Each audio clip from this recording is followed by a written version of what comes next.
Hello and welcome to HBM's Crypto-Corner for Wednesday, May 1st, 2024. We're in the month of May already. We have a few things to talk about, so let's get started. Dr. Jeff Meldrum has released his list on the best books on relic hominoids, Sasquatch, Yeti, Almasty existence today. Why am I passionate about this? I grew up in the Pacific Northwest with a keen interest in the natural world and a particular fascination with our closest kin, the great apes. I was there when the famous Patterson-Gimlin film was aired in Spokane, Washington. That now iconic image was my first encounter with Bigfoot. I was captivated. In the pre-internet age, finding books, articles, and newsletters to satisfy my curiosity about Bigfoot Sasquatch was in itself a challenge, and I eagerly consumed what few titles were available. Even today, the few serious treatments of the subject by scholarly, objective authors stand out among the plethora of skeptical or self-published amateur books. He wrote, of course, Sasquatch Legend Meets Science, but does not list it as one of the books, obviously. Books he picked and why. Abominable Snowmen, Legend Come to Life. Why did I love this book? This book was my encyclopedic introduction to the question of legendary man-like species existing around the world in the present day. I was in my early teens the first time I read this book, returning again and again.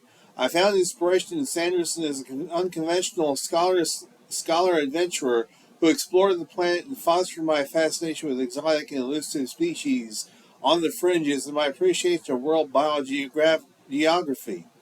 He was a founding figure of cryptozoology, the search for hidden animals. Through his synthesis, the legendary became zoology. Grover Crance's book, Bigfoot Sasquatch Evidence, The Anthropologist Speaks Out. Sasquatch, The Apes Among Us by John Green. North America's Great Ape, the Sasquatch, a wildlife biologist looks at the continent's most misunderstood large mammal by Dr. John Bindernagel, the late Dr. John Bindernagel. And a newer book, a recent book, Between Ape and Human, an anthropologist on the trail of a hidden hominoid by Gregory Forth. So those are the books that Jeff Meldrum recommends, obviously. I highly recommend. It's 5 books. I own all the books, and all of them are really good in their own right. Each of them is good in their own right. So I'm glad that he picked ones that I have, at least. Some of the more prerequisite reading, obviously, like, of course, John Green, John Bindernagel, Ivan Sanderson, and others. Good list. Nessie sighting vaults Canadian couple into media spotlight after photo in Scotland. Perry Malm and Shannon Wiseman, who are from Coquitlam and Calgary respectively, moved to England in 2006. The Canadian couple, Perry Malm and Shannon Wiseman, living in England, have been thrust into the limelight after capturing images, as shown in these handout images, of what could be the famed Loch Ness Monster in Scotland. Okay, this must be the object right here, then right here, and then right here. Interesting. Don't quite know what to make of that. London, England. Perry Malm and Shannon Wiseman were expecting a pivotal moment in their sons' lives when they visited Scotland's Loch Ness earlier this month. And that's exactly what happened.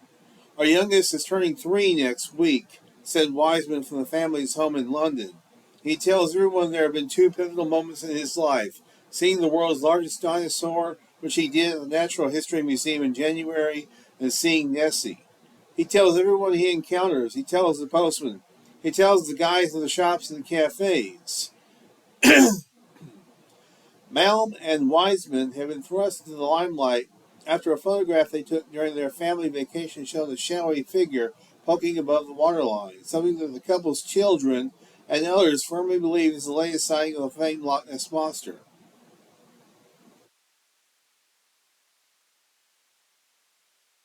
Now, how recent is this? When was it? When did this happen? Does it say?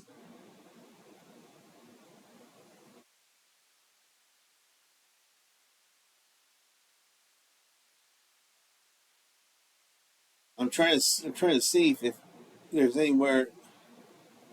It's the first official Nessie sighting of 2024, according to the official Loch Ness Monster sightings register.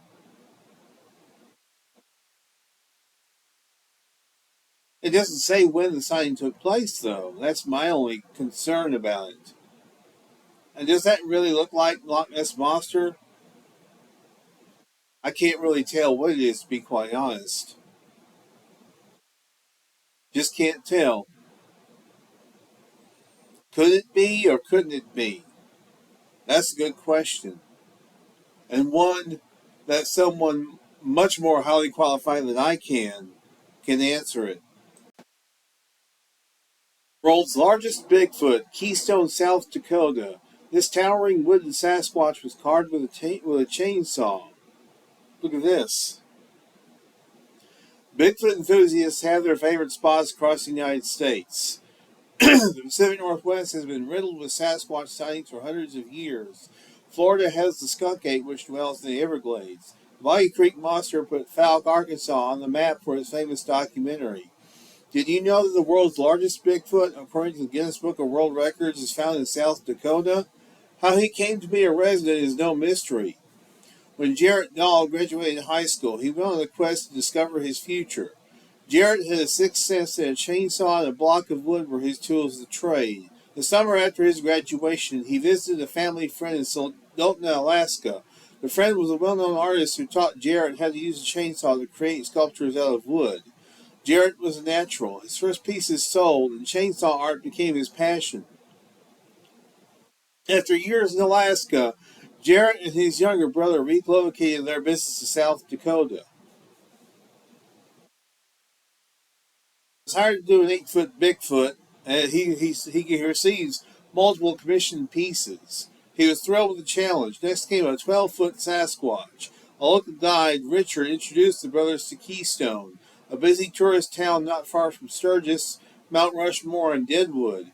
Richard encouraged Jarrett to create an eye-catching piece for Keystone. With help from a handful of talented chainsaw artists, plans were drawn up for the world's largest Bigfoot.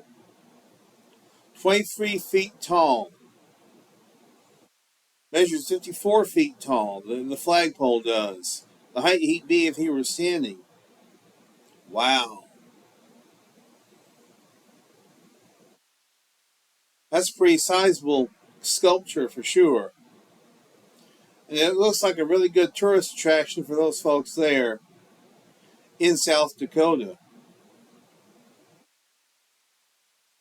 I imagine it's pretty successful. I hope it continues to be successful. Finally, from Bobby Short's BigfootEncounters.com, a review of The Making of Bigfoot by Greg Long. Reviews by Thomas Steenberg. I'm not going to read through the entire review, but I will include the link to it below for you guys to check out. Thomas Steenberg, his motto, obviously, his mantra is stick to the facts and never deviate from the facts. He lives by that. That's a good motto. It's a good mantra. And I agree with it. The Ohio Bigfoot Conference is this weekend, 2024. And I hope everybody has a good time there. Hope they have a lot of fun and maybe learn something. Be careful on the roads, of course, if you're driving. I would just telling everybody to be careful. Hopefully they'll be safe.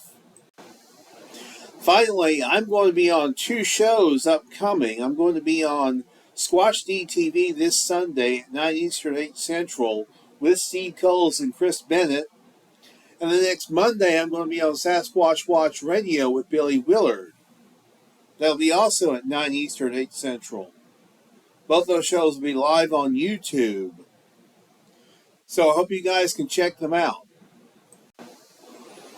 And that's going to do it for this week. We want to thank you very much for tuning in. You guys are the heart of the show. I always say that, I always mean it, and I will continue this as long as you guys want me to. And for the 9th year in a row, going on almost 10 years, it'll be 10 years in 2025. But actually, it goes back to my old podcast. This is a video podcast now. But the podcast goes back to 2008. I originally did that for about 4 years. Actually, almost 5, about 3 years, actually. A little over 2 years. From 2008 to 2011 on Blog Talk Radio. I began with the video podcast in 2015. So, and I know you guys have enjoyed them, and I appreciate all the feedback you guys give, too, by the way. Also appreciate all the feedback on HBM's UFO Corner. I really enjoyed putting that together for you guys. And check out my latest episode about Stanton Friedman. Hope you guys will enjoy that. And I will continue to do that as well. And until next week, y'all be good or be good at it. This is May-HBM's Crypto Corner.